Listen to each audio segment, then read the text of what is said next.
staying on the theme of corrective postural work, now we're gonna be working on T-spine extension with a lat pull down. So set up with the cable machine here. We're gonna need both sides about a little bit above shoulder height, maybe roughly in line. And then we're gonna get in a neutral stance. And then initially it's gonna be those same standing neutral cues. So remember, walk the glutes, walk the core, walk the thoracic spine to start.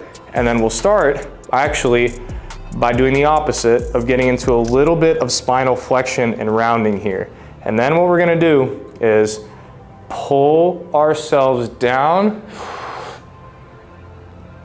into T-spine extension, holding the space in our back the entire time, keeping our shoulders high and protracted and nice and wide, and then continuing to drive down with the arms, emphasizing the T-spine extension and not getting saggy anywhere with the core or with the hips. So making sure everything is nice and locked in place.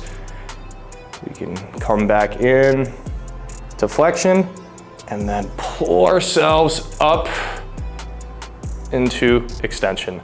Another variation that we can do out of this is starting in more of a hinged variation so we can get more load out of the legs, and you can let your arms pull out more. So a little bit less rounding at the spine and more of that downward motion coming from the legs, and then pushing up with the hips, driving us forward into extension.